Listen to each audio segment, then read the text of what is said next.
President Tinubu ends Rivers emergency, restores full democratic governance.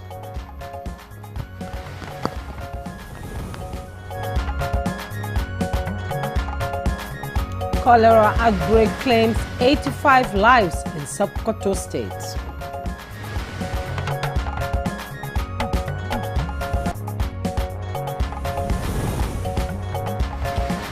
Federal government seals pact for local solar equipment production.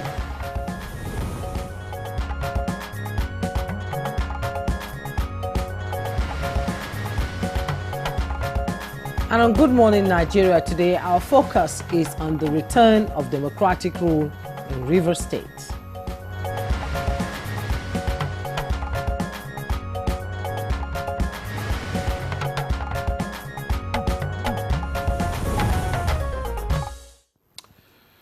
And so the 6-month emergency rule in Rivers State is now over.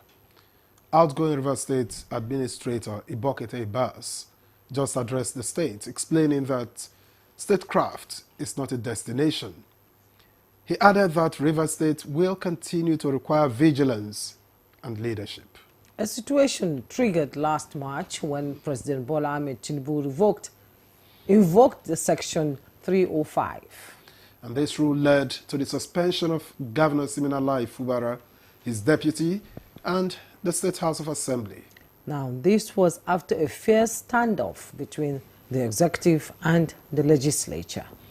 It was a dramatic moment that sent ripples through Nigeria's political space. But the president insisted it wasn't about replacing democracy. It was about restoring peace, order, and governance.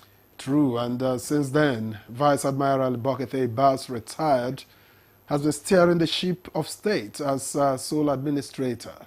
And under his watch, Rivers State's 2025 budget was presented to the National Assembly.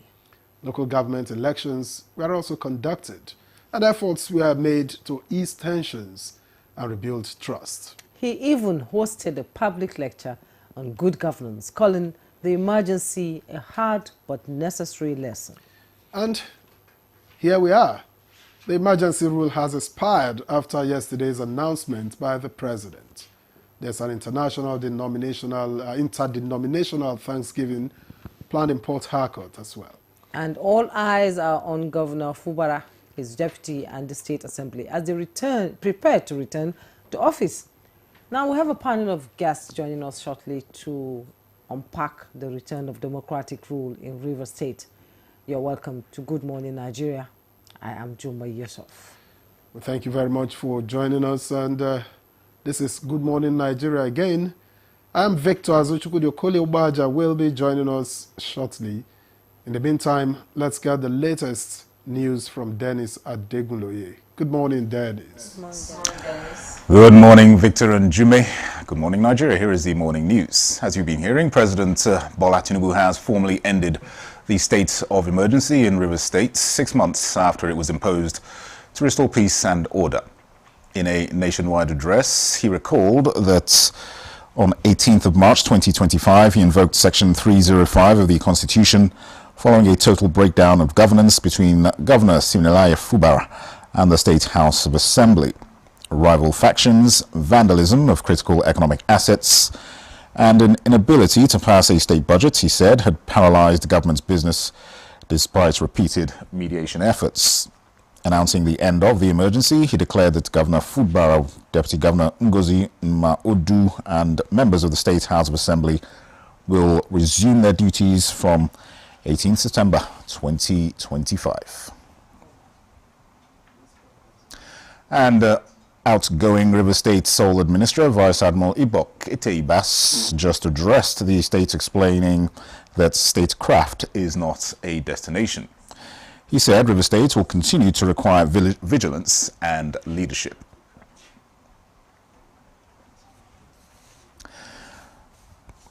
Now, United Nations Children's Fund, UNICEF, has pledged continued support and partnership in actualizing some programs of President Tinubu's Renewed Hope agenda. Vice President Kashim Shettima described the move as a step in the right direction, noting that the president has redefined the concept of modern leadership in Nigeria. The Vice President stated this when he received a delegation from UNICEF Nigeria led by the country representative Wafa Said Abdulatif on a courtesy visit to the presidential villa. Gombe State has suffered its share of the floods predicted in affected states across the country this year. While on inspection of affected areas in the wake of a heavy downpour in the state capital by a joint team of engineers and environmentalists, the call for communities is to avoid dumping refuse and building houses on waterways. Figures released by health authorities in Sokoto State indicate that cholera has claimed 85 lives within the last 9 months. The disclosure came in the latest updates on the situation, which also highlighted ongoing efforts to contain the outbreak. And with the surge in solar deployments and acceptability, affordability is still a challenge in the country. The federal government is addressing this as a new deal has been signed for local production of solar equipment to cut importation.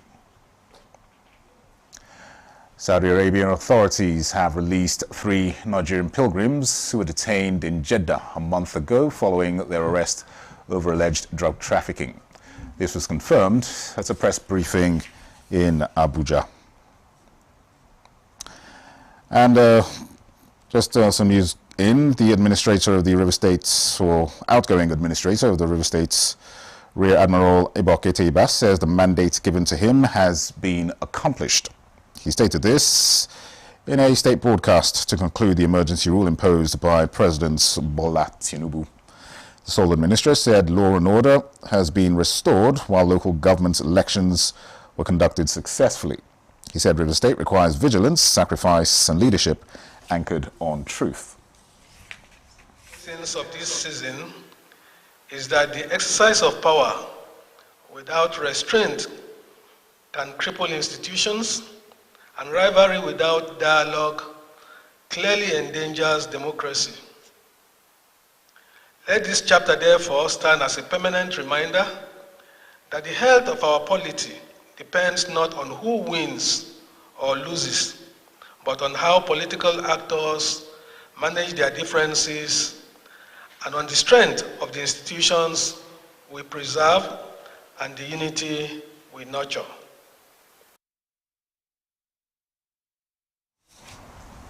Outgoing River State Sole Administrator Rear Admiral Ibok Ibas speaking earlier. That's the news for now. Good morning, Nigeria continues shortly with Jume and Victor after this break. Stay with us.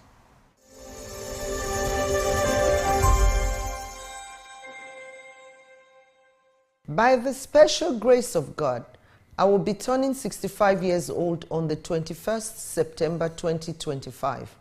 And this happens to be a Sunday. This is why I have decided to dedicate the day to God for all His blessings in my life and having a quiet birthday. I wish to appeal to those who would like to send a birthday card, cakes, flowers, greetings in the newspapers, or gifts, should please send the funds to the designated account for a special project close to my heart, among many others. The completion of the National Library. This will be the best birthday present I could receive.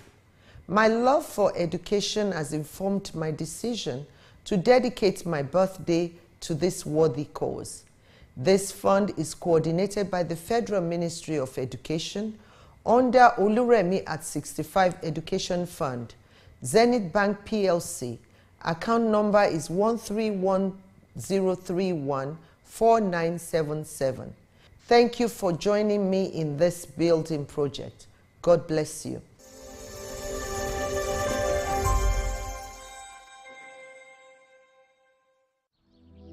Milo 3-in-1 Milky and Creamy is truly milky and contains calcium. So, no need to add milk for that rich, creamy cup, which helps to nourish your kids. Milo 3-in-1 is such a smart choice. Milo, energy to go further. From Nestle. Progress. Progress no dey happen just like that. It dey come from support when you need am. Mommy, I got the school fees. You too much. Na money point o. Money point, thank you. Customer, na transfer abi? Confirm. Bro, na transfer. Na money point oga. Oh, na confirm. Progress na peace of mind when you know say payment go land as Sure Banker.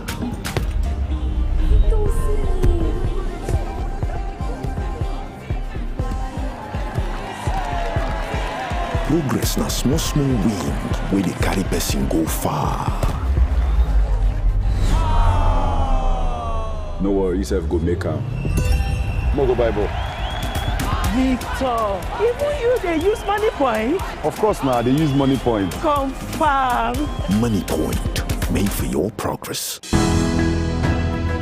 The counsel of our fathers. My advice to these young people is please do not take us back to those harrowing days. You probably do not know what it is. Nigerian youths, let's build our nation together.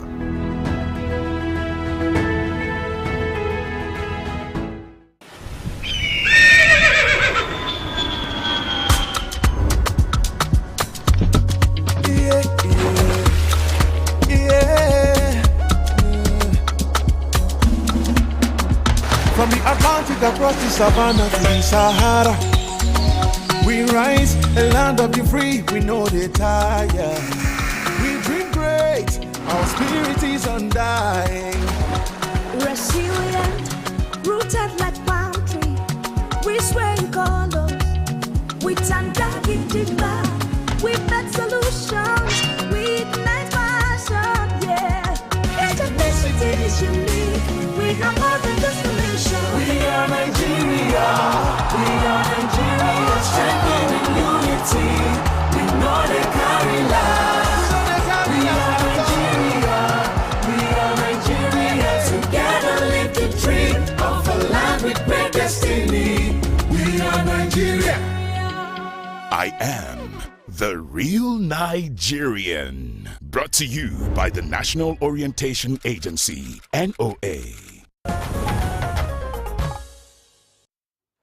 All right, thank you for keeping us company so far on Good Morning Nigeria. It's time for us to flip through the papers in a bit.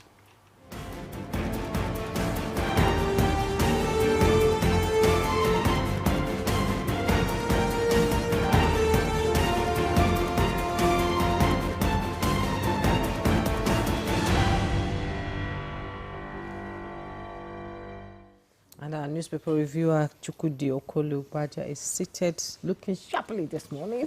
Bright and early. Smart. I don't know. I think I'm... Blue fits you. I am always sharper when you're on set. I'm beginning to suspect myself. Victor! Mischievous Victor! That's how somebody defined Guma Rapper. Good to see you. Go to newspaper headlines, please. All right, let's lead with the Vanguard this morning. And the lead story reads, excitement as Tinubu ends emergency rule in Rivers, restores Fubara deputy lawmakers, says peace has returned. Deputy governor returns, residents await Governor Ibas. Wike hails Tinubu for saving Rivers. Pandef calls for sober reflection. Roll out drums for celebration, INC urges residents. Tinubu must apologize for Rivers' overreach. PDP. That's according to the PDP. And Fubara's next move unclear. Rivers APC woos governor with top offer. And the Basis aids protests on paid allowances. Government house calm. Ibiko Ubo Ibas's aid. And the Basis date with history. So many riders there. And that story is on page 5. The picture story details Governor Abba Kabir Yusuf of Kano State in the midst of students of Governor's College, Kano, when he visited the college recently. I think it's Government College, actually. Oh, okay. Well, they wrote College. Governor's College. Okay. It's Government College, I think. And above the nameplate, 4 states worst hit by ozone layer radiation is on page 12. NECO 2025, Kano tops national performance chart as Governor Yusuf's education reforms bear fruits, page 13. We stand by our statement on Dapman, Dangote Refinery, says marketers demanded 1.505 trillion naira subsidy. That's on page 6. And the tiny strip just above that, FG pays out 330 billion naira cash transfers to poor Nigerians, credited to Edu, and that's on page 19. Okay, just before we leave the Vanguard, let's take this one. Nigeria, UK, 16 trillion naira current trade value, highest ever. That's according to the High Commissioner, and it's on page 8. Right, we get to the blueprint. FG unveils $3.14 billion FAO Agric Investment Scheme to boost food security. Interesting. And above that, NACON clears 2025 reforms to states, urges early 2026 Hajj registration is on page 13. FIRS Mons loses 4 staff to Lagos fire incident is on page 20. And in sports, World Athletics Championship, Nathaniel zooms into 400 meters final after 38-year wait. That's on page 32. And that little one up there, troops kill 3 terrorist commanders, 16 others in Northeast Theater. That's on page 9. INEC chair converses greater women inclusion in politics. You get details of that on page 8. And in Rivers, after Rivers emergency regime, let peace drive your actions, Tinubu tells Fubara lawmakers. Hails stakeholders' understanding of extraordinary measures. Wike urges peace. Mixed reactions trail Iba's 6-month tenure.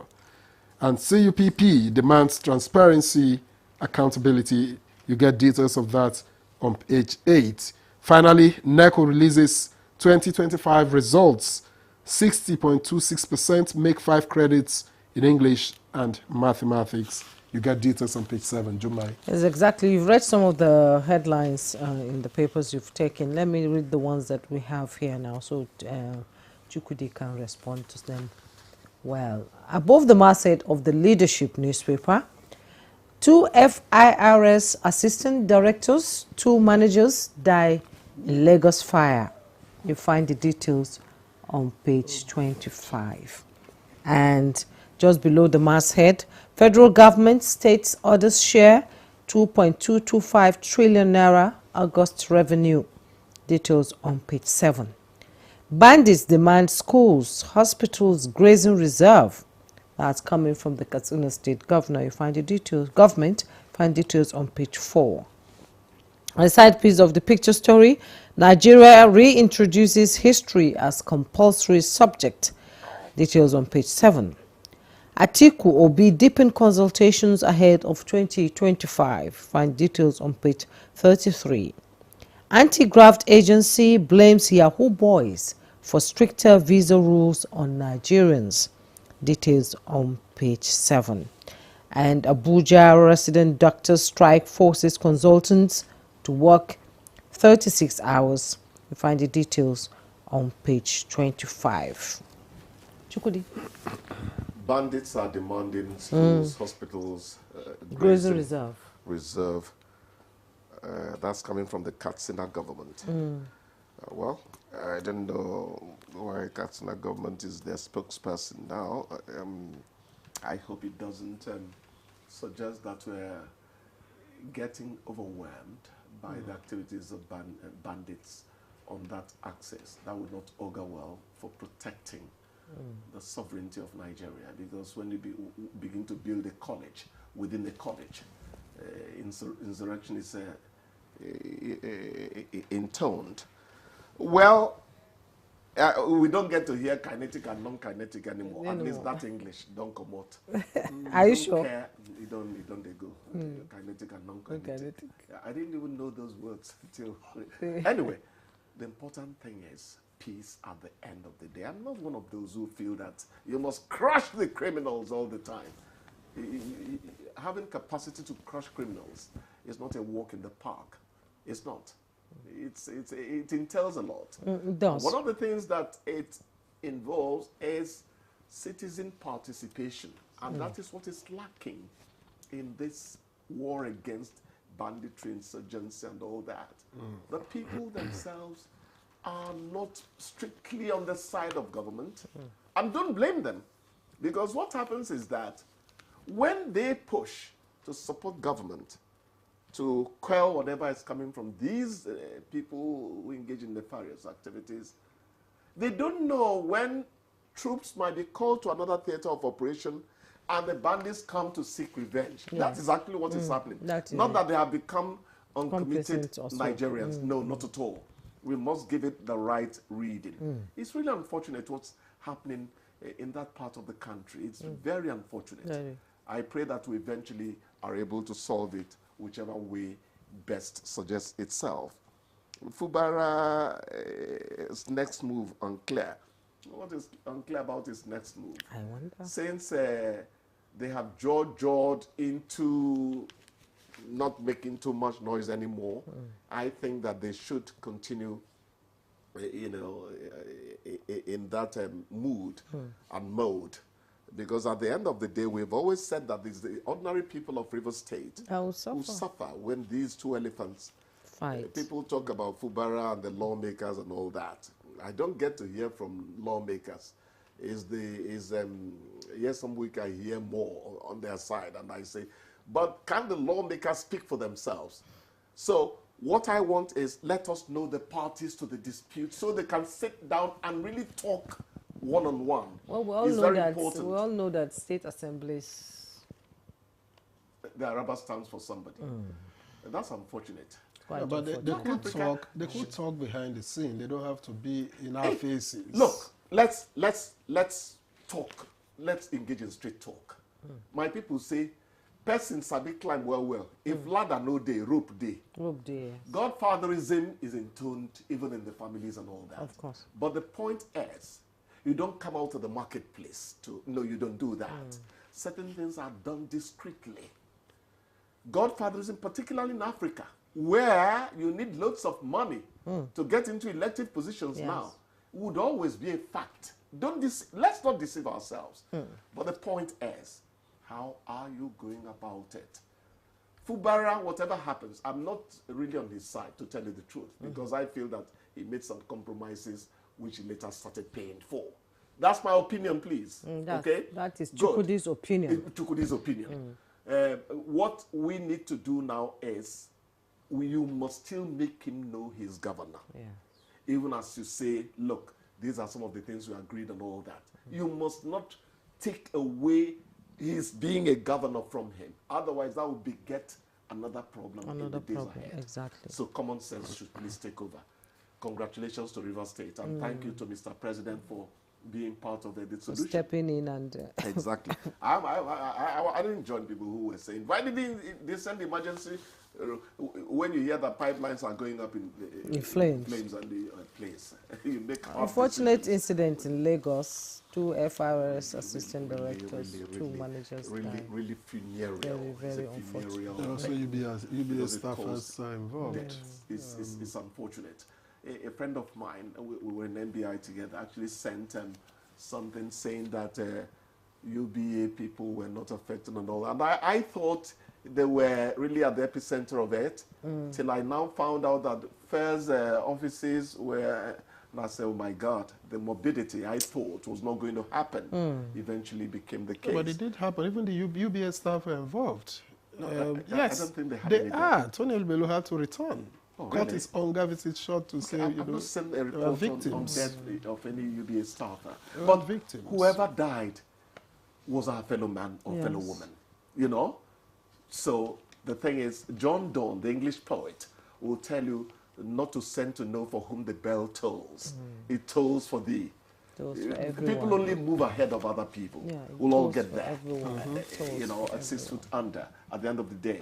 So we really must commiserate with families of the bereaved. It's unfortunate. It's really unfortunate. Really unfortunate. But let's engage an investigation that tells us why it happened, so that it will not happen. Was there an emergency exit? Why was there not? Exactly. Because people were Exactly. jumping from, That is from the what top. I was coming to. Was there an emergency exit? If we can manage skyscrapers, then why build it? You cannot compromise Then the firefighting. anything required as standard in erecting buildings of that nature. You cannot. Because at the end of the day, human safety is the focus. We don't think of safety in this country. You know, do you know there are buildings in this Abuja, apartment buildings, where they have 2 exits? One of the exits have been blocked.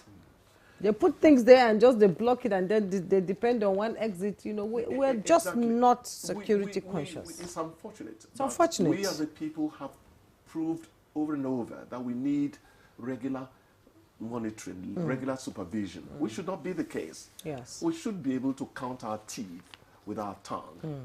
Yeah, it's not everything people come to trying to do that now. You're doing that? How many do you have, my dear? I have all my teeth. If they go beyond 32, you consult your and I don't seem to understand this particular headline. NECO releases 2025 results. 60.26% make 5 credits in English and maths. I don't know how you make 5 credits in 2 subjects. I'm not sure I understand it. Except you are saying including 60.2 or whatever. Well, leadership is saying 60%. It's 60%. Well, 60.260 is fine. Had credit in maths and English. Of It course, said make 5 credits in English and maths. That's this one here. Well, I'm tired of correcting. You keep saying that. I'm tired of correcting English. Yes. The last one I did on Facebook was on Nigeria's whatever. People don't know how to use Nigeria as an adjective. Nigeria flood. Then Nigeria's security. You know. They confuse it. Okay. Anyway, let's need to let you go so that you have some more time to correct some more. We'll see you again tomorrow. He doesn't like me. Thank you very much for coming. Bye. Good morning, Nigeria. We'll be back after this break. Please don't go away.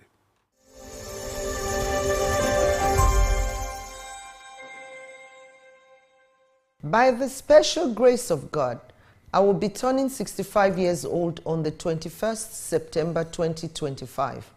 And this happens to be a Sunday. This is why I have decided to dedicate the day to God for all His blessings in my life and having a quiet birthday.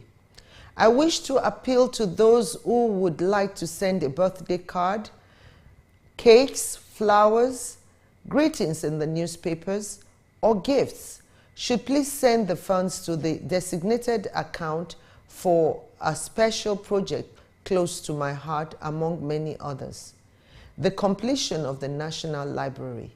This will be the best birthday present I could receive.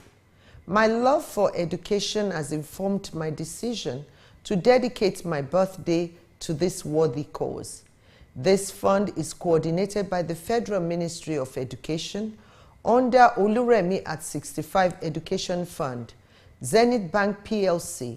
Account number is 131-031-4977. Thank you for joining me in this building project. God bless you.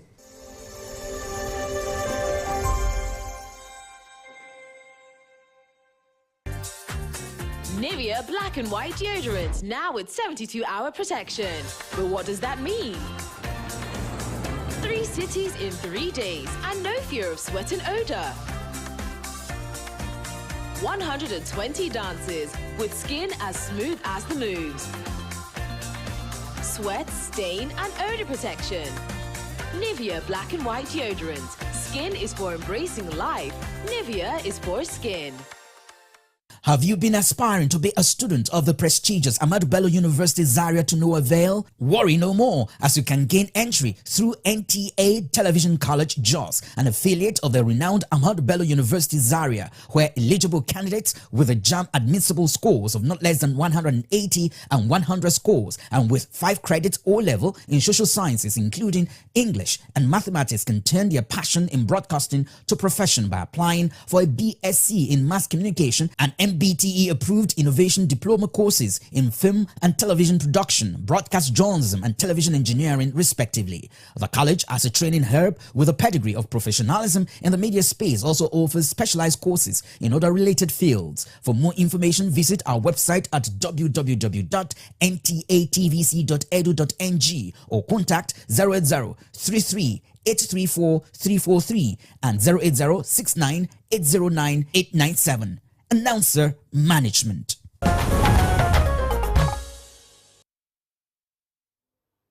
All right, this is still Good Morning Nigeria on the network service of the NTA.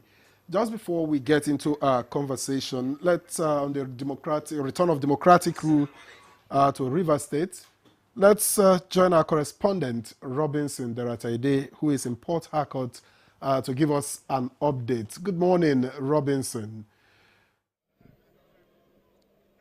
Good morning. Good morning. Good morning, Robinson. Oh, yes. The atmosphere in Rivers State this morning, Port Harcourt particularly, is very calm, and we are presently at the government house front.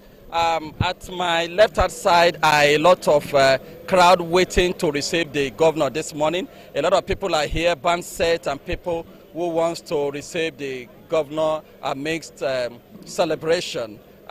We are all aware that when the suspension was lifted, as at yesterday, people even went to the airport to receive the governor, but unfortunately, it didn't arrive yesterday. We are aware that some journalists are already there this morning to receive him. So everything is calm this morning, and we are open for the arrival of the governor.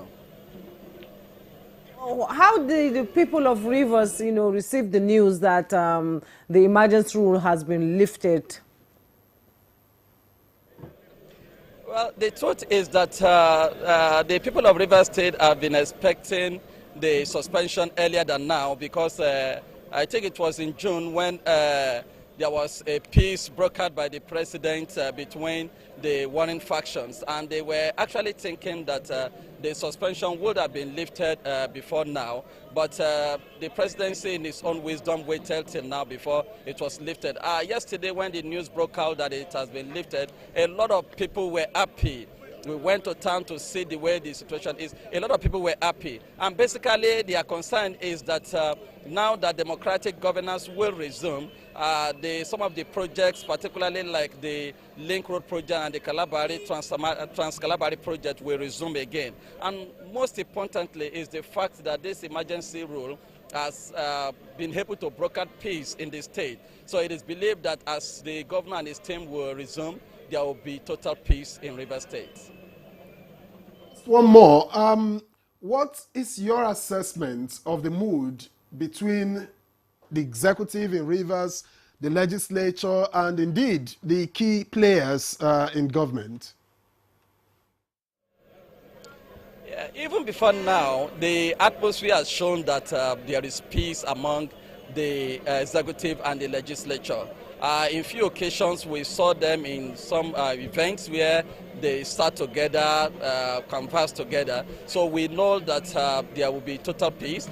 This morning, we have also cited some one or two assembly members around. We have also seen some executives. In fact, I even have here with me one of the government officials. He was an active player in the executive. I would like to also hear his view concerning how the atmosphere is this morning. Please, you tell us your name and tell us exactly how the atmosphere is. My name is Right Honorable Orolosama Peter Makri, the former CDC chairman of Asaito local government area. The atmosphere is calm. The only thing that Rivers people are happy for the past 6 months, we all know what's happened in Rivers State. But as you can see, the joy of the people is like the mandate that was given to their choice, and then is returning back, so everybody is happy. Everybody, very soon, just some few minutes now, you will see that this place, there will be no road. Multitude of souls will come and receive the governor, because everybody is so excited. They are very happy because the development need to continue in Rivers State. Okay, you were part of the executive in the last few years. Tell us, what is now the relationship between the executive and the legislature in the state? By the special grace of God, peace has come to stay, and I believe that everything will go very well. because what we need, the governor really needs peace, and they let peace drive, and at the end of the day, everybody will celebrate. That is what is happening, and then by the special grace of God, that peace will continue till 2027. Thank you. The most important aspect is the peace that has returned to Rivers State, because the crisis hindered a lot of development, hindered a lot of economic development, and now that peace has been achieved, everybody believes that there will be no more crisis, even though there are a few people who believe that the governor may not be able to carry out certain decisions without interference, but it is believed that with the peace, everything will go on smoothly. All right, Robinson Daratede, thank you very much for your time on Good Morning Nigeria, and we hope that when the big news breaks, that you will rejoin us to share with us. Thank you very much and have a great day. Thank you very much. Jumai? Okay, back here in the studio, we have, like I said earlier, we have guests to unpack the return of democracy in Port Harcourt. And seated here in the studio, we have Honorable Ahmed Sajo. He's the former Commissioner for Information and Strategy, Adamawa State. That is the former Gongola State, actually. Thanks for joining us. Thank you very much. And we also have seated here in the studio Dr. Abdurrahman Abu Hamisu, political scientist and public affairs analyst. It's good to see you again. It's been a while. Thank you for having me. Good morning, Nigeria. Good morning, good morning. All right, and joining us via Zoom is Jide Ojo, public affairs analyst. Jide, welcome to Good Morning Nigeria yet again. It's my pleasure, Victor and Juma. Happy New Day. Happy New Day. So, all right, let's begin from here. Let me begin with Ahmed Sajo. 6 months on, what's your assessment of the Rivers situation, bearing in mind the circumstances that led to the suspension of democratic governance and where we are today? Yeah, thank you very much. Good morning, Nigerians. I'm glad that the situation is now calm in Port Harcourt.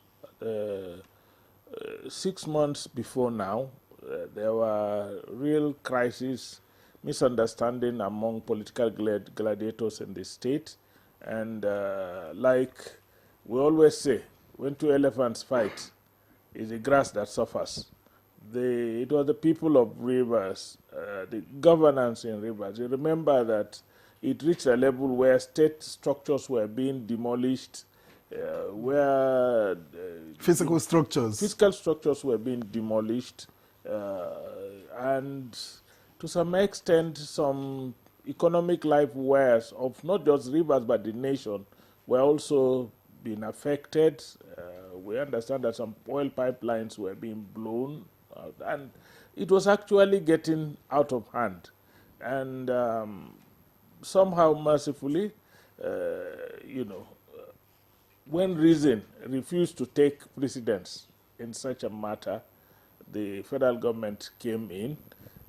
There were actually contentious issues around the declaration of the state of emergency, but one thing was very sure, that it was there was a period like this was required to restore sanity in the system, to bring the warring contending interests, let me put it this way, to sit down and reason that the overall interests of Rivers people supersedes the interests of any gladiator, and for whatever reason, and that there was a need to actually restore peace, calm, and continue with the trajectory of development. But again, we must accept the fact that a lot must have happened within these 6 months. The administrator who was appointed just spoke to the people of Rivers State, and he made mention of the fact that apart from restoring peace, which was his core mandate, he was able to conduct local government elections. He was able to reconstitute some boards and parastatals, whose leadership were not reconstituted. And so in the a lot of people are still asking questions. Was it part of his mandate?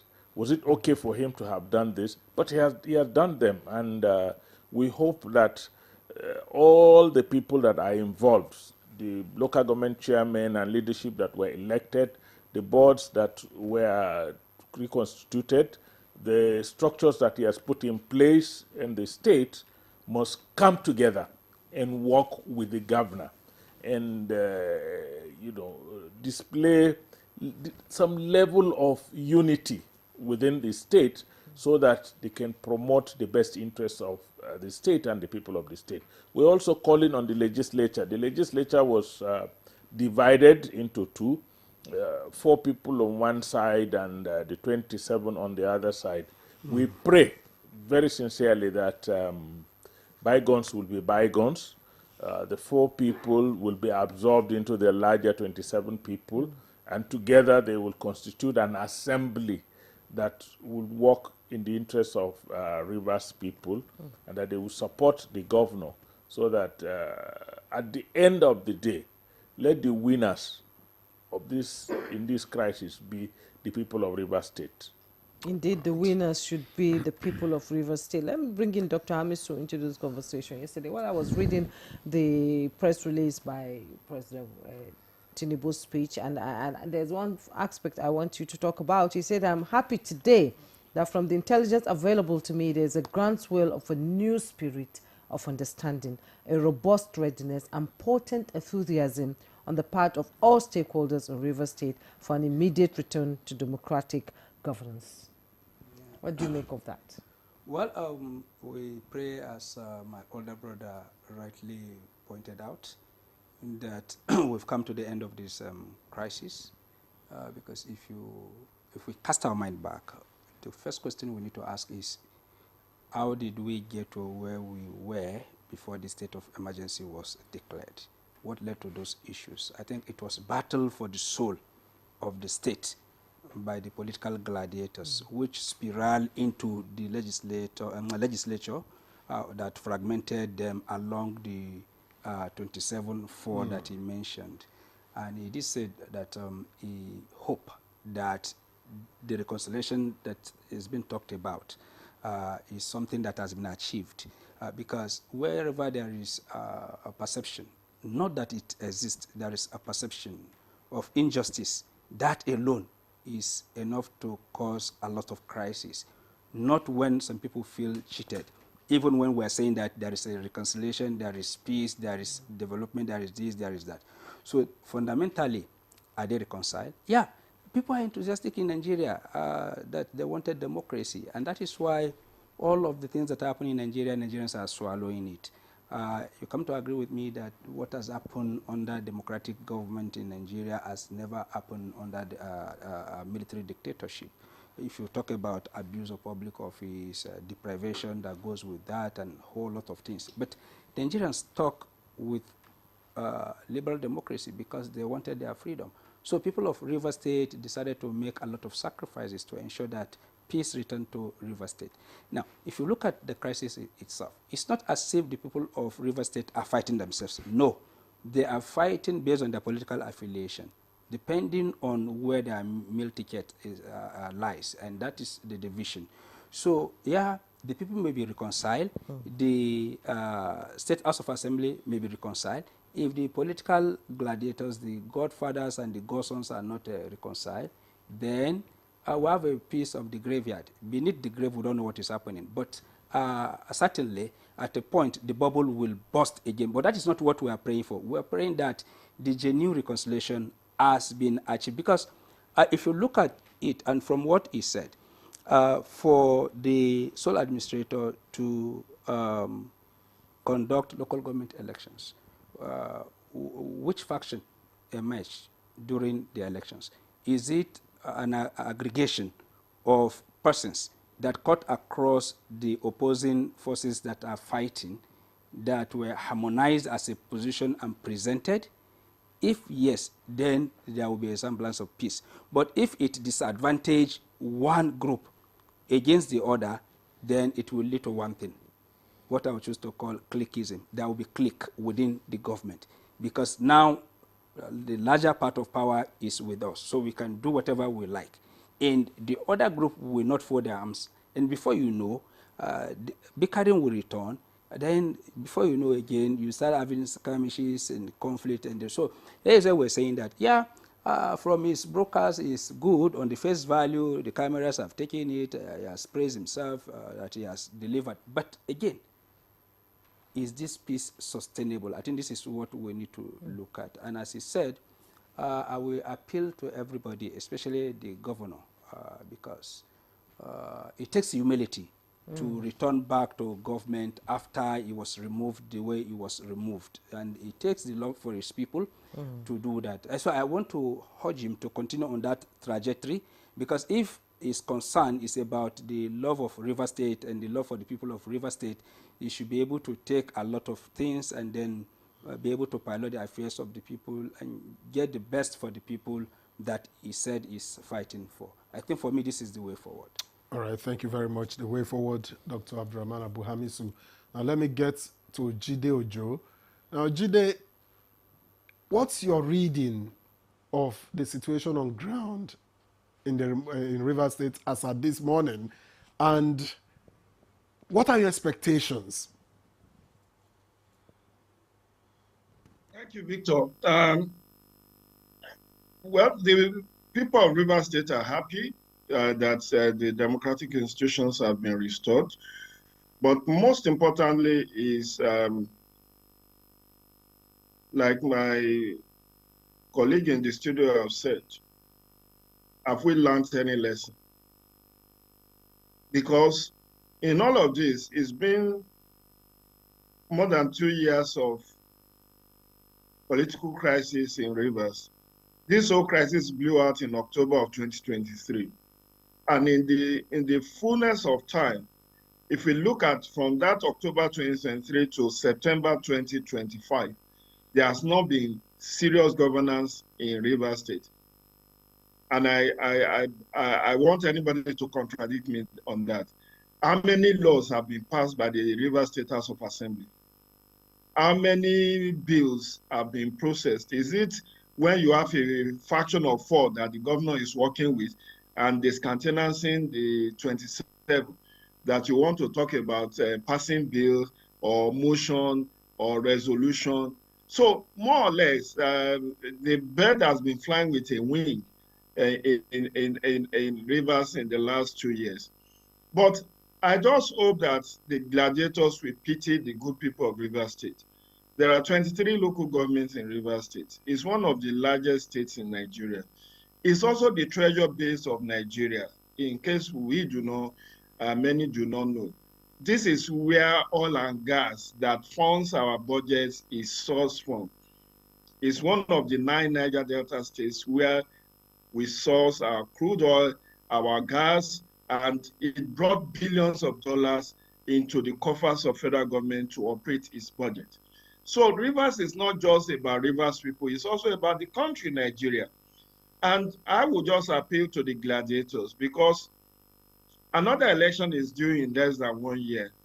I mean, the kickoff of the next election will be in less than 6 months from now, when the INEC will issue notice of election, and then you have politicking taking sway. So I would just urge Sim Fubara to lick his wound quietly and ensure that whatever is remaining of his administration is able to make impact. Because at the end of the day, nobody will be talking about the government of the Godfather. They are going to talk about government of Fubara. And that is more important. He should remember his place in history. He's the first Riverine man to be governor of River State, the first person from the Riverine.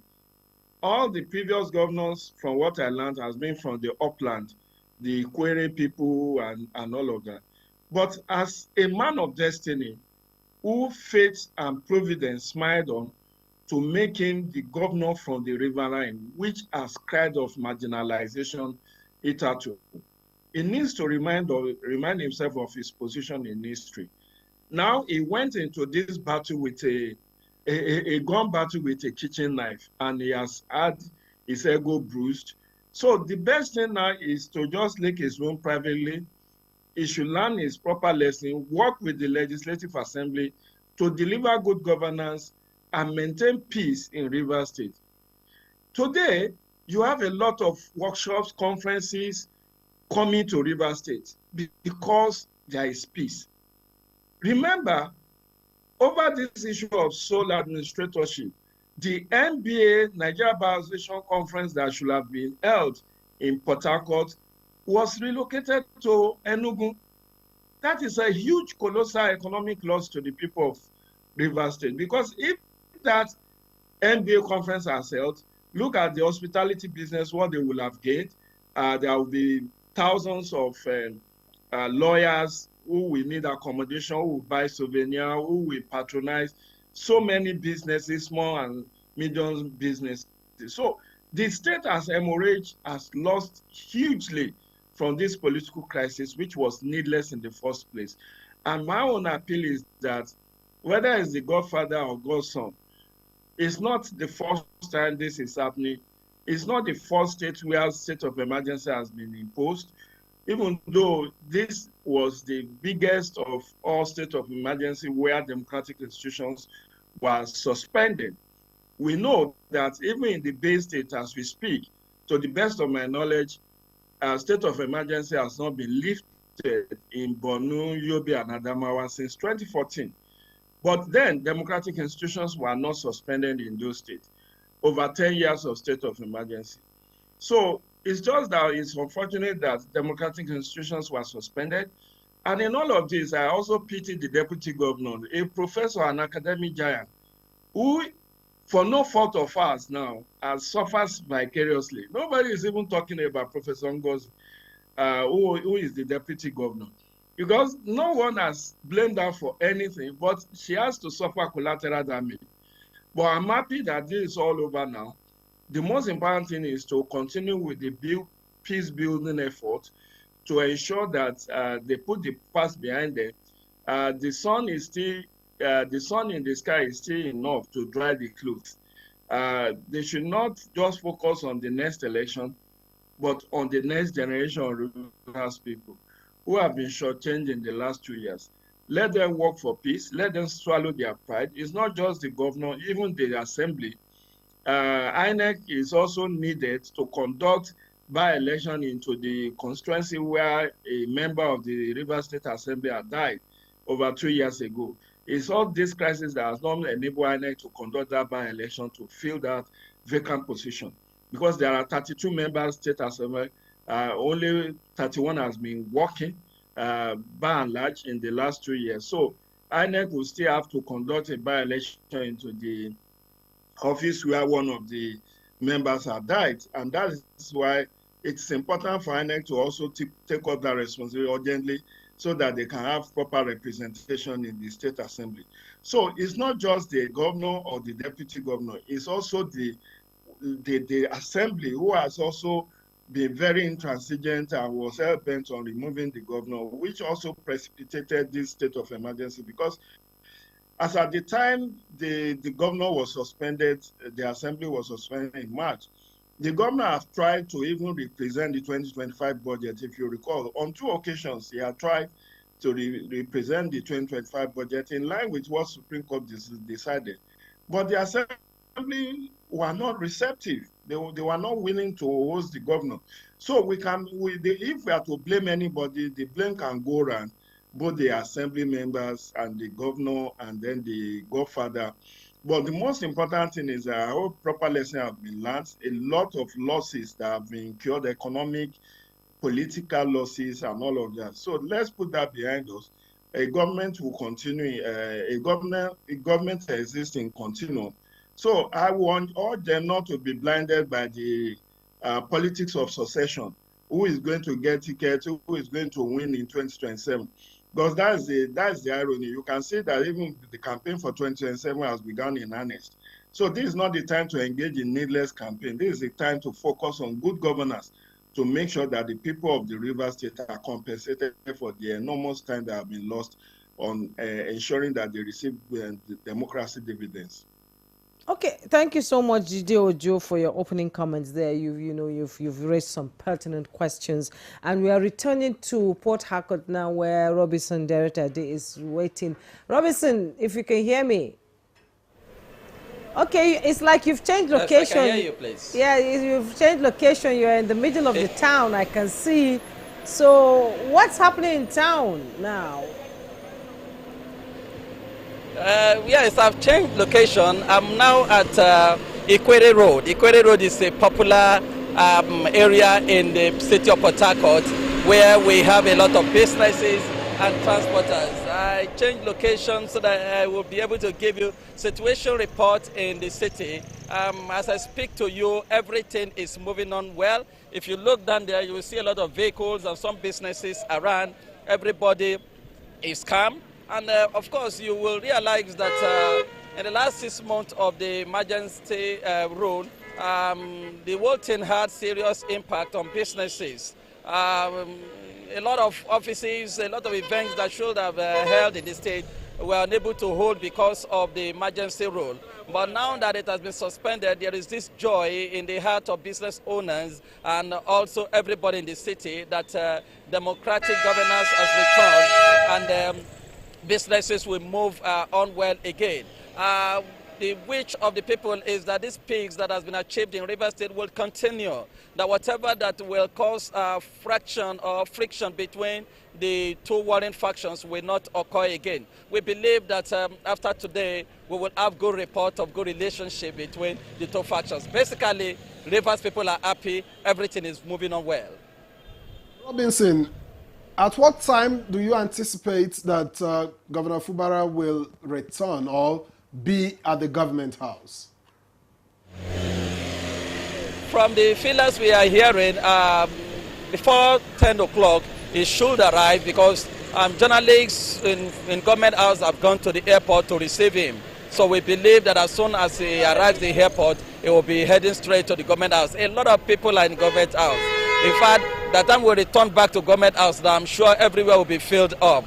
People wearing different attires, dancing groups and all of that are there waiting to receive him. So basically before 10, he should arrive. Our security situation too is perfect. Within the city, you could hear the sound of sirens and all of that. So everything is perfect, waiting for his arrival. Okay, Robinson, thank you so much. I am sure we'll return to you before the end of the program if there's any update on the return of the governor and how things are going to roll out. Thank you, Robinson. Thank you. So we'll return to the studio. Ahmed Sajo, now that democracy has been restored, what immediate steps do you think the government should take to rebuild the trust with citizens? Yeah, I think the first thing they need to do is to ensure that the institutions of governance, the executive and the legislature, are established firmly and swiftly. We may not know what would have happened to the executive, members of the executive cabinet that were in place, because when the emergency rule came, the mention was of the governor, deputy governor, and the House of Assembly. Whether the members of the cabinet will also become some kind of collateral damage in trying to contain the situation, we don't know. But that an administration must be established swiftly and immediately. If the system permits the governor to return with his cabinet, let the cabinet begin to work immediately. If the system demands that a cabinet be re-established afresh, let that cabinet be established immediately. The House of Assembly, you heard what my brother Jide Ojo said, that in the crisis, one of the things that suffered most was the legislative process. No bills were passed, no resolutions, no motions were respected by the executive, even when they were passed by the legislature, because we had two legislative houses, contending over the same process. That should not occur. The legislature must sit swiftly and realize that they have lost time, fighting. Now it's for them to actually make up for lost time. We expect that the agencies of government that were stabilized by the sole administrator would have their mandates streamlined in such a manner that they deliver to the people. At the end of the day, what the people of Rivers expect is service delivery. Whatever you say, whatever fight, whatever misunderstanding you do, the important thing is that the people require service delivery. Now it's time also for the governor to, let's even assume that, the budget sent by the sole administrator to the National Assembly, how relevant is it under the circumstances? Is it actually now, the budget that the governor will have to come and utilize in governance, or will there be a need for him to now send a fresh budget to the State House of Assembly and work with? So we have a lot of issues that needs to be settled very swiftly and quickly, so that service delivery to the people of Rivers would be the key, component that would restore trust and confidence.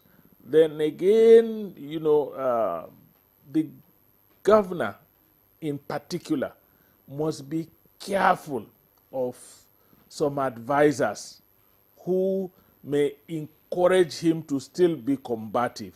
It's not all the time that somebody dies and returns. Practically he has gone and now he has returned. What he should do is to reflect very deeply as to what had happened. Where are the people that were talking to him when he was governor, urging him to take certain actions? Where were they immediately he was out of that office for a period? They would have disappeared. Then secondly, he has to learn to be very accommodating and very forgiving. There may have been people also who may have taken the advantage of his absence to have done one or two things or said one or two things that could be hurtful. Now that he has returned, he should not bother about that. If he begins to say, look, I am going to take my pound of flesh. When I left government house, you did this, you said this, he will again drag himself backward. I think he should just move forward. All right, thank you. Thank you, Ahmed Sajo. I'm just wondering, while Ahmed Sajo spoke... Can we remind our viewers to send in their response, the text messages on WhatsApp, so that we can read them out to our guests here in the studio, and if there's a response, it will be responded to. All right, thank you, Jumai. Now, Dr. Abdurrahman Abu-Hamisu, what mechanisms would you say should be put in place to ensure that we don't have a repeat of this legislature executive bickering in Rivers?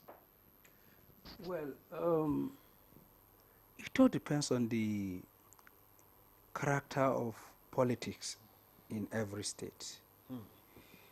And what I mean by that is simple. There are states in this country that nobody can impose any candidate on the people. The people go to poll and they choose their leaders. And in that circumstance, they will tell you they don't want this leader because the leader has not performed. So they wait until the end of the tenure. But above all, politics is all about interest aggregation. It's a give and take thing, especially when you have liberal democracy. We have a recurring decimal in our own democracy where you have political financiers that we call godfathers. You present yourself for an election, you don't have money to bankroll your campaign, and then they bankroll your campaign. And they will insist that they will appoint all the commissioners, or they will tell you they will appoint the most lucrative commissioners for the most lucrative ministries. So finance, for instance, agriculture, works and housing, and then chieftaincy and local government, chieftaincy affairs. Local government and chieftaincy affairs, because this is where the bulk of the money usually go to. And then they will insist that chairman of parastatals, they are to appoint those. Now, if as a godson you accept all of these before election, and then you want to assert yourself after election, this is where the crisis usually come about. That was what we witnessed during the Ladoja Adedibu saga, you know. But if you don't accept it, then you don't ever become governor. That is it. So, and that is why we are saying that, and that was what I was hinting at mildly when I was talking that the governor needs to forge ahead.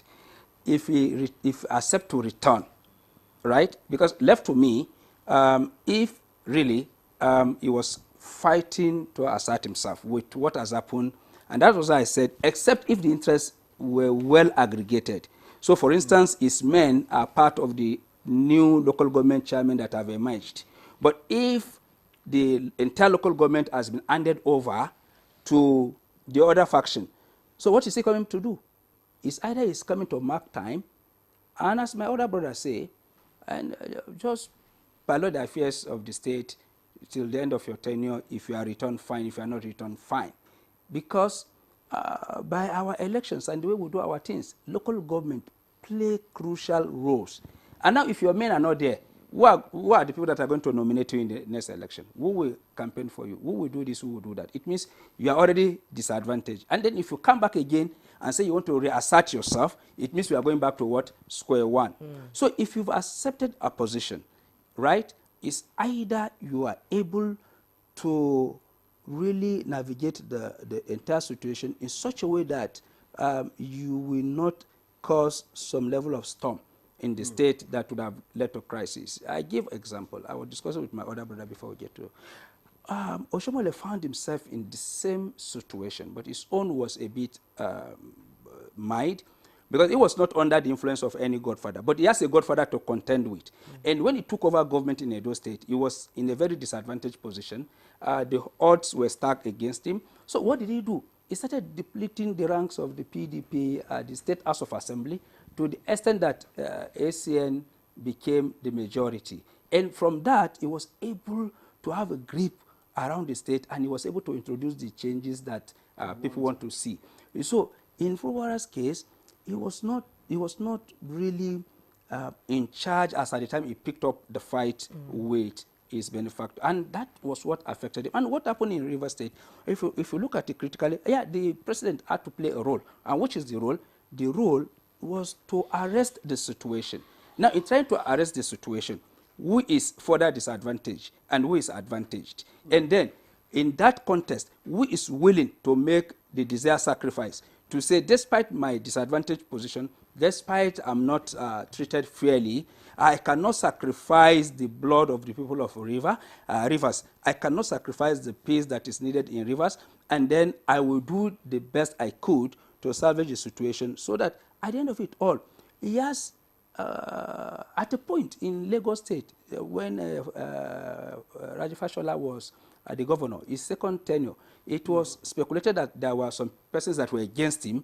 They never wanted him to return because of the things he was doing to enhance the status of Lagos State. But what happened? The people of Lagos State stick by him and said, look, he has performed during his first term in office, and he must complete his term. And then when the stakeholders realized that, look, it's either they give them Fashola or they will lose election. Or they feel that it happened in Borno State. When the stakeholders said they wanted Zulum over any other person.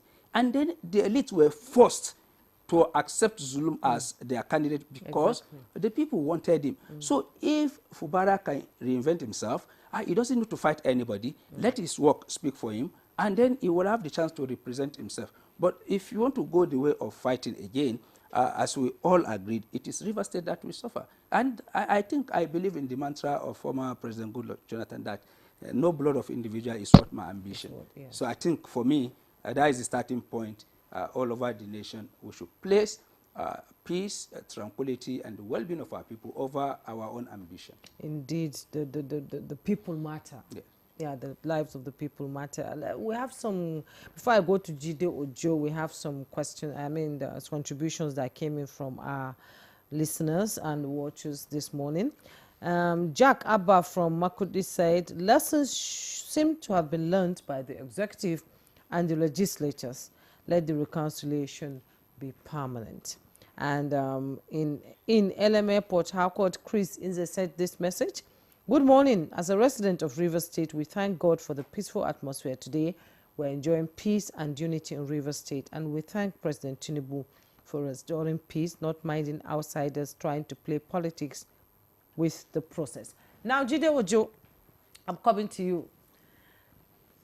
Abdurrahman, Dr. Hamisu has raised some questions, especially around, godfatherism in Nigerian politics. And we know what played out in Rivers State before the state of emergency was enacted.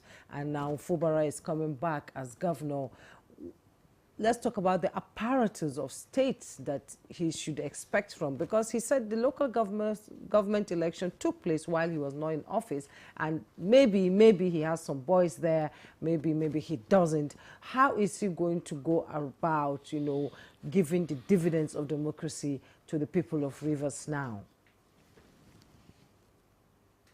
Juma, the truth is, I think Fubara's major weakness was to struggle for the political control of Rivers prematurely. People, and that shows he wasn't a politician. And of course, if you look at his background, he's an accountant. He was the accountant general of Rivers State. So he was never really a politician in the real sense of it. He actually did not fund his election, because we had it on good authority that most of the elected people in Rivers State were bankrupted by a godfather. And so he went out of the political structure in Rivers State, and that's what caused the fights ab initio. I've followed this through.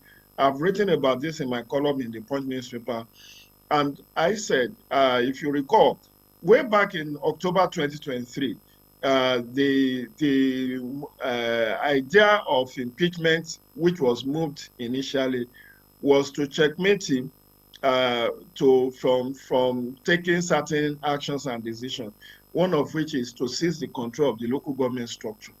And when you heard his godfather talking, he kept saying, no, nobody should touch our structure. Our structure must be intact. We cannot do away with our structure. So the structure is back in the godfather's hand. And I think that should be a recipe for peace, because God gives power.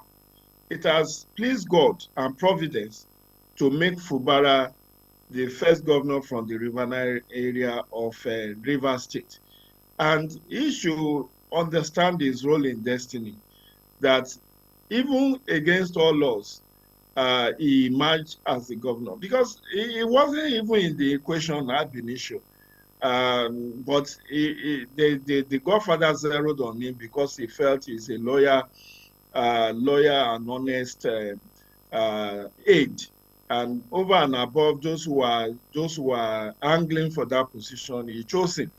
And that's why the godfather felt betrayed, that in spite of all the enmity he has incurred in choosing him as his successor, that the Fubara betrayed him. Well, it is in the nature and character of godfather politics for them to be betrayed. We have history is replete globally about this godfather, godson, and in Nigeria, it's in every zone that we have seen that happen. In Zamfara, it happened. Mahmuda Shinkafi and Abdulaziz Yari, Yerima. It happened, which cut short the re-election bid of Shinkafi. We saw that in Oyo State. We saw that in Anambra. We saw that in many other places. So the bottom line is that if you cannot stand the heat, you don't go near the kitchen. it is in the nature and character of political godfathers to ensure that they put you on a leash. They don't want you to run around and do as you like. You cannot claim any independence of your godfather. And that, I think, is the number one lesson that Fubara must have learned.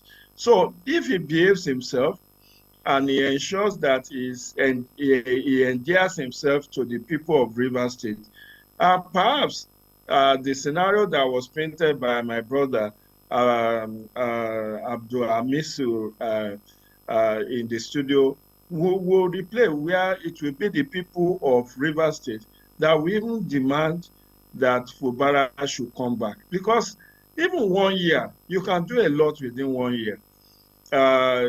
Just know your limitations and don't let anybody egg you to go into a gun battle with a kitchen knife, an incantation to aid yourself. The bottom line is that you accepted the terms and conditions for your nomination. There are the official and the unofficial terms and conditions. And if you know that you were chosen over and above more privileged, more political heavyweight, then you have to understand that you cannot be your own man in this kind of situation. So, lessons learned, the most important thing, don't bother too much about your re-election.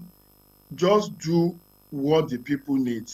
The infrastructural deficit that has been the bane of Rivers, particularly in the last 2 years, you need to see to it. You need to see that the system, the governance system is working efficiently. The local government structure we are talking about, there is a Supreme Court decision that the funds meant for local government should go directly to them. So it is the baby of the local government if they decide to part with their money to settle one godfather somewhere. But let him concentrate majorly on his scope of work, which is security and welfare for the good people of Rivers State, because the Constitution has laid the scope of work for whoever wants to be in government. Section 14, subsection 2B of the Constitution says, security and welfare shall be the primary purpose of government. So if he is able to deliver on security and deliver on welfare for the citizen, then he will have achieved what the Constitution placed upon him.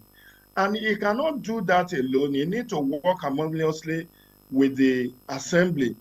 Whether you like their faces or not, you need to work. It's like people in government service. You may not like your director may not like you, but once you do your work, you are safe. And so that is the most important. Don't overreach yourself. If you need a bill of the assembly to back certain decisions you want to make, send a bill. All right. Judy Ojo, thank you. Thank you very much, Judy Ojo. I think the connectivity is beginning to intervene, but you've made a lot of points, which I'll now carry on to Dr. Abdulrahman Abu Amisu.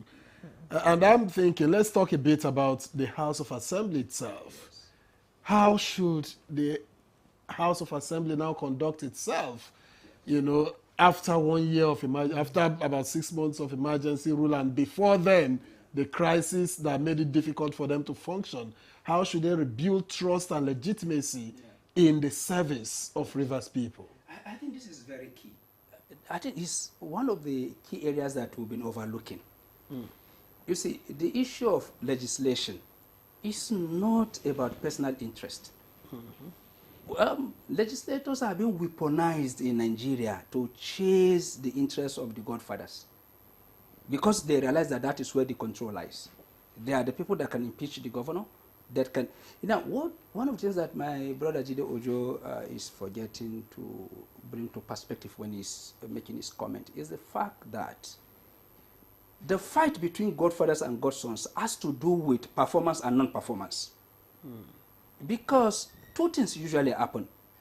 It's either at the realm of financials or the caliber of people the godfather are saddled with as the governor.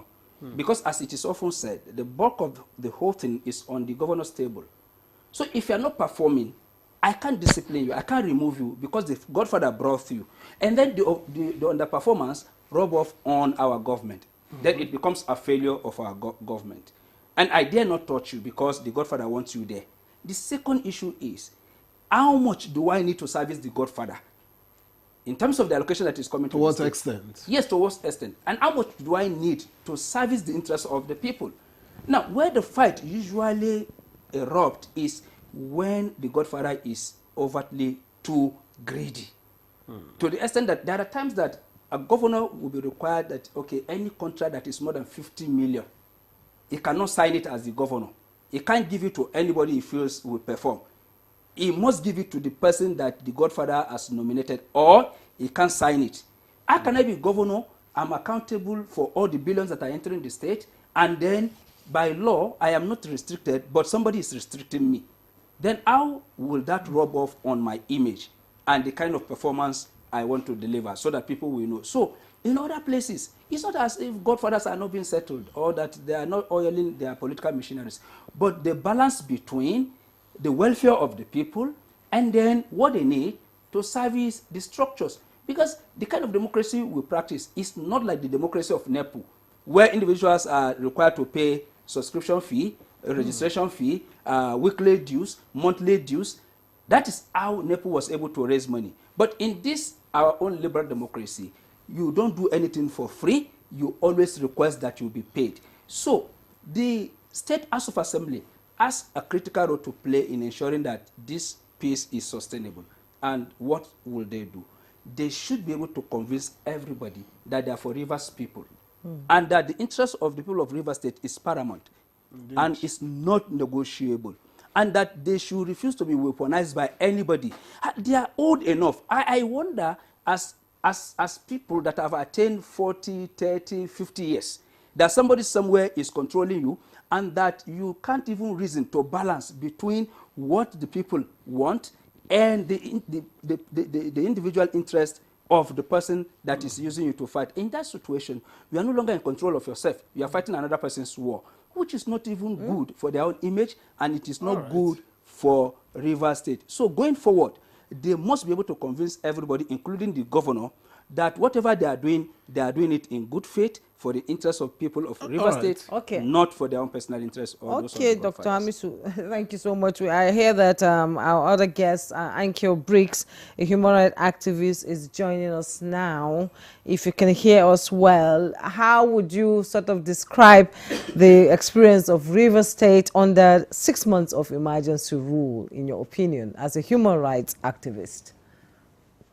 First of all, I think it's necessary to make it very clear that the problem we have in the politics of Nigeria is the simple fact that we, the electorate, the people, have decided to accept that somehow politicians, a governor, a senator, a president who is leaving office has the sole right, has been endorsed with the rights of the people to choose who's going to replace them in the name of godfatherism.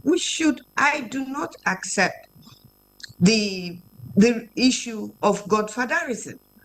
If we accept godfatherism, then any Tom, Dick, and Harry can become the governor or the president of Nigeria. And it seems that that is what is taking place.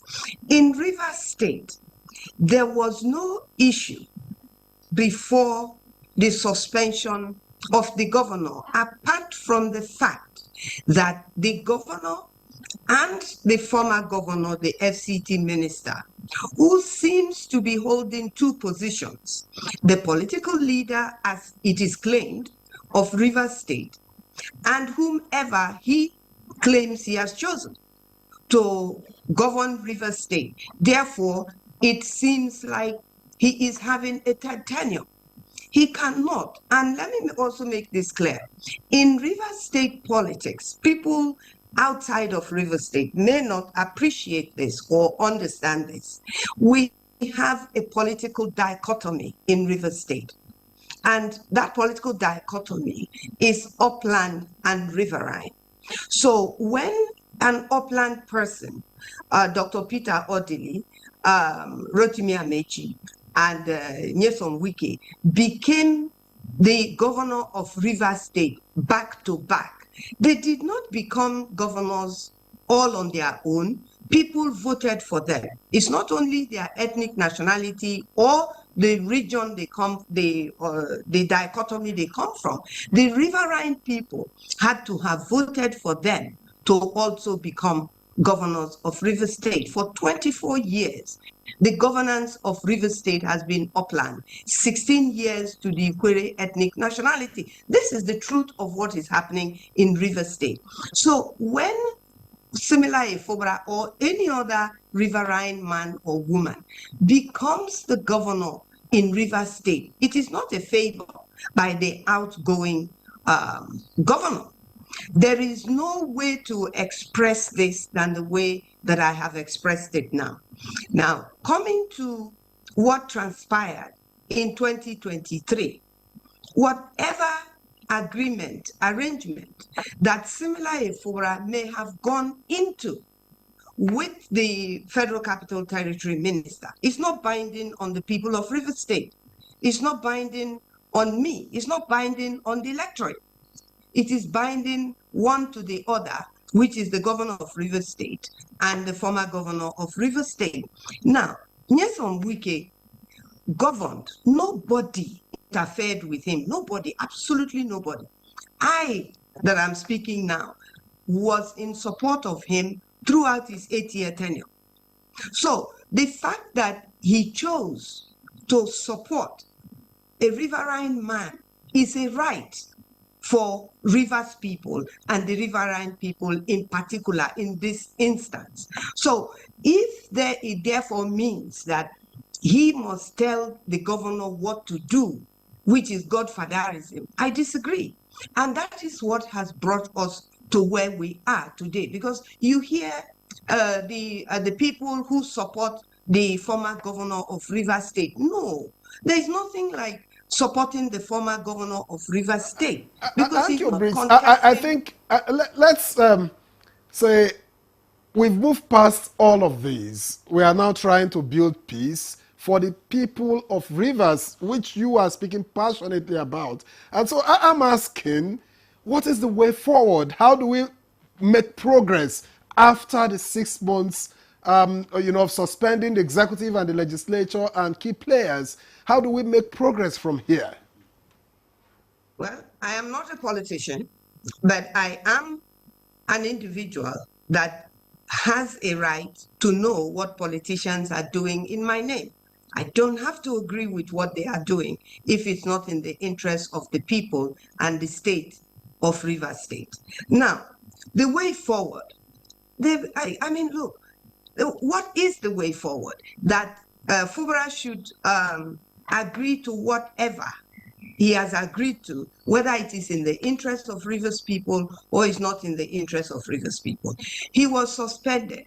A man with a military background was brought into Rivers State, who never interacted with the people of Rivers State, who didn't know the issues of Rivers State, who appointed his kinsman from his state to run a local government election while the governor was suspended.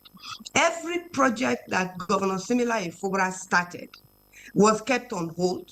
He couldn't even finish in 6 months a project that Fubara was already finishing, i.e. the legislative, where they carry out their job for us. All of those things were kept on hold. But in the meantime, you had a man who was collecting our resources every month from federal government, who also conducted local government election. So now the question is, in all honesty, what do Nigerians think? How do Nigerians think that Simila Efobra is coming to perform? We can't know if he can perform or not perform after the suspension has been lifted the way he was performing before the suspension. And so we will have to wait and see. But the truth of the matter is that just because he has been called back does not give us the confidence that things are going to move right for the people of Rivers State, and that real governance, true governance, development will come to Rivers State. A lot of damage has been done to Rivers State in the past 6 months. And at the end of the day, whether Ibas likes it or not, it will be shameful for him and his credibility if he doesn't account for the 6 months that he has spent in Rivers State. We have a right to ask, what did you do? What did you do? What did he do for us? He did absolutely nothing for us. He had no projects going. He didn't finish any project. Everything is in a mess in Rivers State. Okay. Ankyo Briggs, it's now time for us. We've listened to you, and I'm sure the guests here in the studio will be able to respond to some of the things you've said, but we'll take a break now. When we return, the conversation will continue. Don't go away.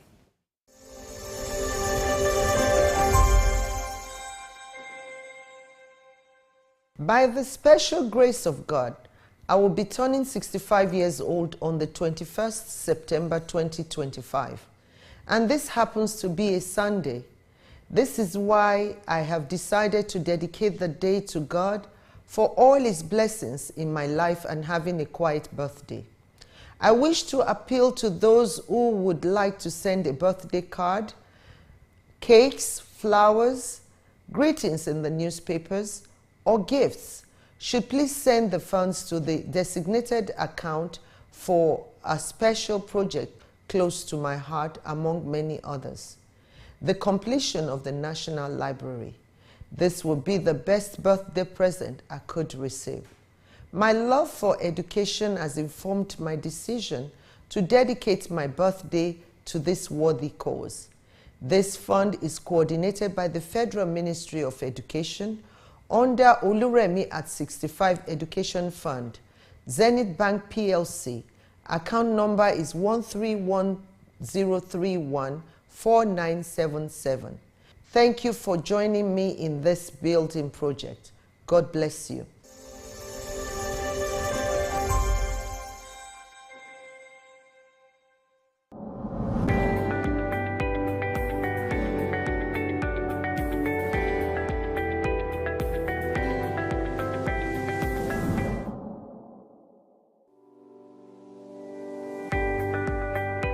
The business environment, to be honest with you, has been extremely hard on most Nigerian women's businesses, and of course harsh for a number of reasons.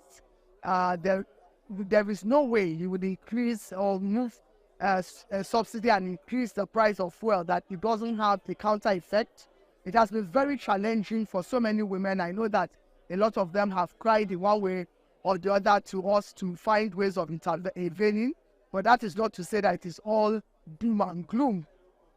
We will still have a few percentage of women that are thriving in this economy, but we hope that we'll be able to get a larger percentage. One of the things I've seen with even our local purchases now is that people are buying more made in Nigerian options of food, of clothing, and so on and so forth than the imported. So that again is helping some of our industries thrive. Surprisingly, the telecommunications is still doing well, and the reason is very simple. A lot of people are going for online options of skills in terms of training, communications, even remote working. And so you will see that people that provide services around those areas also thrive. But I think at the end of the day, it's about partnerships, collaboration, and influencing power from especially the private sector and even the public sector. But we really need the public sector to drive a number of things, especially policies, because the public sector has the national spread above even whatever we can do in our own small way. What has happened over the years is that even the government, for example, is being pulled from different angles by all these stakeholders. We need to harness ourselves to have strategic focus areas, and we should all be moving in the same direction, not using a competitive approach, but a collaborative approach. Secondly, in collaboration, we need to move with large clusters of decision makers. Instead of, the process of reaching out to individuals is painstakingly long and it takes time. And so we need to engage these stakeholders on a larger platform. I think it's very important to identify where you can get help in your own little way. And one of the things I've realized is that when you operate in silo, it is difficult for you to lift yourself out of the situation. Identify ways you can do what you are doing in a simpler way. And if what you are doing is no more profitable, why not find out what can you do in the meantime that will help you? You need to think outside the box and then connect. What you can do is also identify people and become a cluster to provide a service that ordinarily you cannot do alone.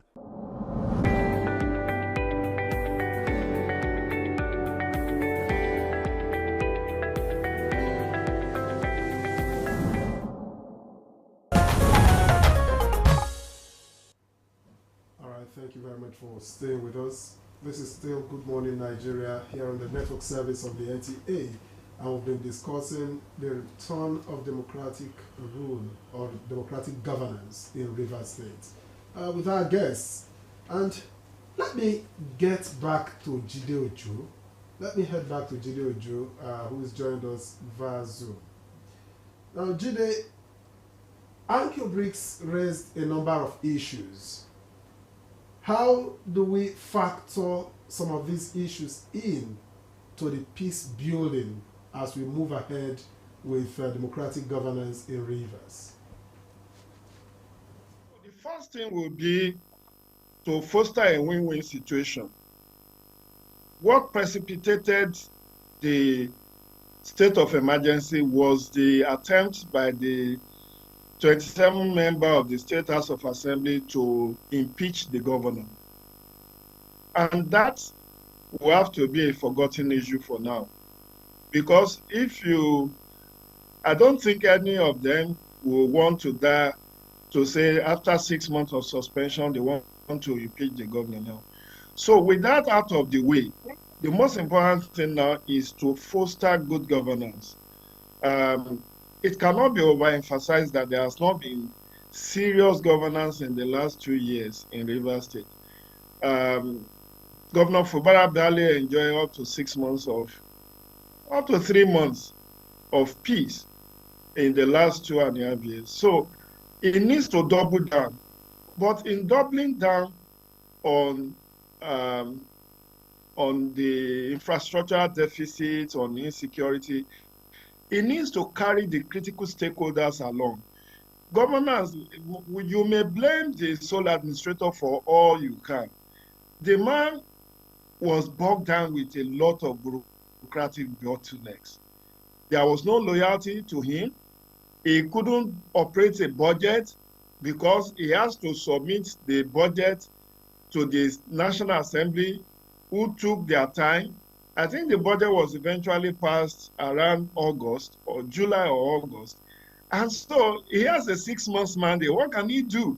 And he's also mindful of the fact that there are a lot of landmines that have been laid. People are calling for accountability. What did you do with our money and all of that? Well, that is to be expected. But that is part of the collateral damage. When brothers fight to death, it is the strangers that inherit their property. So the issue of sole administratorship and non-performance is behind us. The most important thing is how do we foster a genuine reconciliation, peace building. A governor cannot rule in isolation. He cannot be a sole administrator. He has to rule. He has to govern in connection with the other arms of government, the judiciary, the legislature. When I read the president's text yesterday, he did say that as a result of the imposition of the state of emergency, there were about 40 litigations, 40 matters that were filed in courts. Some of them have not been withdrawn. Some of them have not been decided by the court. So you still have that hanging, whether the court will pronounce one way or the other. But that is secondary. What is paramount now is that Governor Fubara should not listen to side talks. When the chiefs are done, it is his name that people will mention. Nobody will mention Nyesom Wike. This is his government. Whatever terms and conditions that he agreed to before his emergence, well, it may not be our concern, but he needs to now understand how far can he go. If he cannot implement, let there be a dialogue. This is the issue I'm facing, and critical stakeholders have to be involved. The State Assembly have to be, you need to work with the State House of Assembly. There's a need to speedily complete the assembly that was pulled down because of the fire incident, and which has work has reached an advanced stage. Legislative Assembly to perform their duty. You also will need the traditional institutions, the religious leaders, the women groups, the youth. It needs to carry all of them along because, as it is said, a tree does not make a forest, but it needs to be properly guided. It needs native wisdom in all of this, because whether you like it or not, there will still be some people who will be telling the governor, don't agree, you are not a slave in this country, you are a freeborn. Yes, he's a freeborn. But in politics, you need to apply number 6 in dealing with issues, because when the chips are down, as some of the other guests in the studio have said, some people who are chanting him on are no longer with him today. They have severe relationship with him because their bread is no longer being buttered from their side. And that being what it is, he needs to now have an introspection. How does he want posterity to remember him? He's not the only governor that have suffered this kind of situation. We have Ayo Fayose in Ekiti. We have Joshua Dariye in Plateau State, and they came out better for it. Ayo Fayose came back to win re-election, even though not back-to-back. And I think Joshua Dariye eventually did 2 terms in Plateau all right, State. Jide Ojo, thank you very much. So we have to setback interject at this point, just so that we could get across to our man around town in Port Harcourt, Robinson Daratede, to give us an update from where he is at the moment. Robinson, you are back to the government house, I guess. What's the situation, or where are you if you are not there? I am back to the government house, but the noise is much here because a lot of people are around here playing drums and celebrating. But if you can hear me very well, it is the celebration in anticipation of the arrival of the governor. The whole Port Harcourt today is a go, not just the government house. If you go across the government house and other strategic places, there are a group of people standing, all of them celebrating this moment. It's a moment that Rivers people have been waiting for, even though most of them expected that the suspension would have been lifted before now. And a lot of politicians, including people from the 2 factions, are here. This is to show that there will be total peace in the state. As I speak to you, I have cited some of those former local government chairmen. I have cited some of the assembly members, and there are people around. So obviously there's going to be peace. I have also here with me Marvin Yobana. He was the former chairman of Thai local government. So tell us exactly, now that peace has gradually returned to Rivers State, how do you think we can cement this peace, especially you being a politician? Well, first of all, let me thank Mr. President for keeping to his words. And also let me thank the governor of Rivers State for towing that part of peace. And also thank the Honorable Minister for the FCT for towing that part of peace. It lies in the hands of the legislators in Rivers State to have a working, harmonious relationship with the executive and to ensure that the programs of the governor that is tailored towards uplifting the lives and well-being of Rivers people is continued. For the past 6 months, there was no governance in Rivers State. And as we speak today, you can see Rivers people are joyful all over the streets in Port Harcourt, everywhere. It shows that the governor's people-oriented project, which he has tailored as Rivers people first, is something that the people of Rivers State has accepted, and the governor is grassrooted. So the political leaders have resolved. So it is left for Rivers people to unite, stop throwing tantrums, and sustain this peace. Just as he has said, especially the dichotomy between the upland and the riverine in politics, people said must be played down, because this will continue to cause crisis if it is not played down. So we believe that politicians, through their leaders, will also talk legs in public places so that there will be no much issue. Finally, before you go, I want to ask you, particularly on the side of the upland riverine dichotomy, how do you think this should be addressed now? Well, as we speak, it is in only Siminalayi Fubara's administration that you cannot find upland and riverine dichotomy. Everybody is treated as one Rivers. That is what we are. So there are no issues to that, riverine or upland. We have accepted that we are Rivers people, and right now there is no part of Rivers State, apart from Bonny, that you cannot access by road. And very soon, Rivers people can access Bonny by road. So it's something that we need to create the enabling environment for governors to strive very well in the state. And that is what the governor is doing, and the people have accepted it. The governor's support is organic. You can see market women, different people coming here. You know, so this government has been accepted. It is left for the legislators and the executive to work harmoniously. That is all we want. We are still awaiting the arrival of the governor, and the feelers shows that before 10 a.m. the governor may likely arrive. But for now, celebrations everywhere.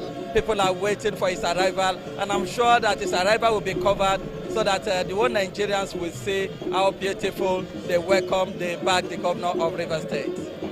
Yeah, thank you so much, Robinson. We can feel the vibe here, actually, and Victor is also, I think he wants to dance to the music, actually. Join the celebration and bring us the news. Yes. So back here in the studio, you know, the upland down dichotomy, or whatever it is they call it, a governor cannot rule alone.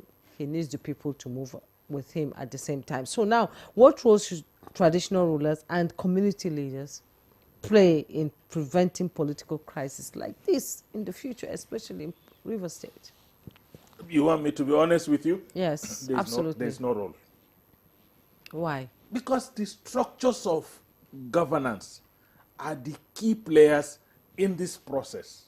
No matter what you do, there are structures that have constitutional responsibilities. There is no traditional ruler or community leader that will come and ask you not to perform your constitutional roles. And, you know, we must look at two things. For all those people that are saying, for 6 months there was nothing in Rivers, there was nothing in Rivers, I don't want to believe that. It's within the 6 months period that we have been able to achieve the peace we are today celebrating. Everybody will tell you there was nothing that happened, but that peace had been restored. Then the restoration of peace, was it not part of the governance process that took place within the 6 months? Let us be honest with ourselves. You see, we have had two types of emergency rules that we've experienced. I was part of one, so I understand what it is. There are emergency rules that have happened in this country where the governors were removed. There were emergency rules that have happened in this country where the governors were not removed, but that the states were under emergency rule. In both cases, the government at the federal level had made everybody to know that the emergency rule is for an instance, 6 months, that can be renewed. This was how this one too was said. So the president of the Federal Republic of Nigeria could have renewed this for another period of 6 months, based on the mandate he was given when the National Assembly accepted the emergency rule in the first instance.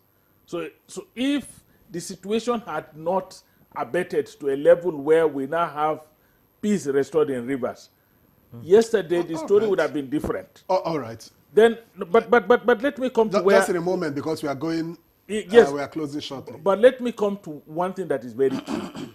Fubara was have to be very careful, because in the course of the 6 months, the political dynamics of the state has changed. The local governments now are populated by majority APC. He's a PDP governor. The House of Assembly, if not for the litigation that took place, the members had already indicated their interest to join the APC. So he is going to be a governor in a state head with under a minority party, no matter how you look at it. Okay. And that is a serious trap. All right. Thank you. Thank you, Ahmed Sajo. Let's quickly head back to Port Harcourt, where we have Anki Briggs. And I'm asking you, just before we round off this conversation, how can community-level trust now be rebuilt after this emergency period? How can community level be rebuilt across board to ensure that the people give their support to Governor Siminalayi Fubara to carry on with his work? Governor Siminalayi Fubara has the majority support of the people of Rivers State. Full stop. There is no arguing there.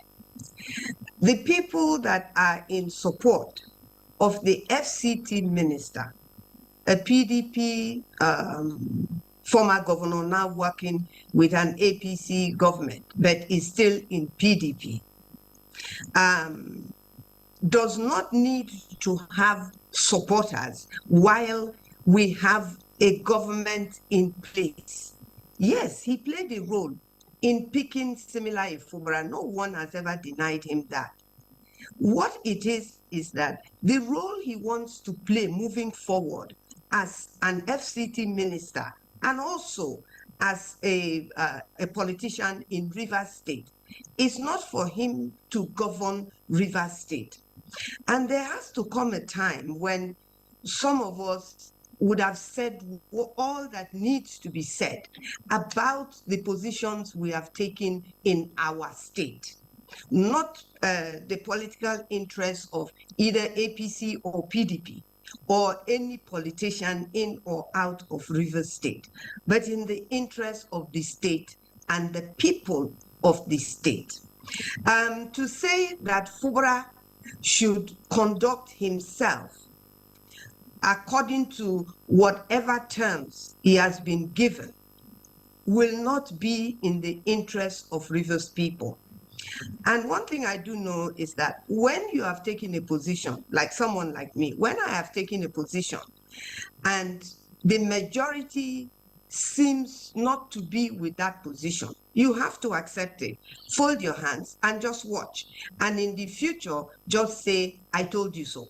So to say that all of this thing is about Fubara succumbing to his so-called godfather. Fubara has a father, he has a mother. Wike is not his father. And Fubara will leave government. When he leaves government, will he still... Anki Briggs, our time is almost up now. We have to get the final thoughts from our guest in the studio. Thank you so much for your contribution. She's joined us from Port Harcourt via Zoom. We appreciate your input into this conversation. Thank you so much. Jide Ojo, I'm coming to you in 30 seconds. Let's have your final thoughts. What's the way forward? The way forward is to run an inclusive government. The women, the youth, the traditional institutions, the religious leaders, the state assembly, the judiciary, all must work together. It's a system, it's a governance system, it's not a sole administratorship.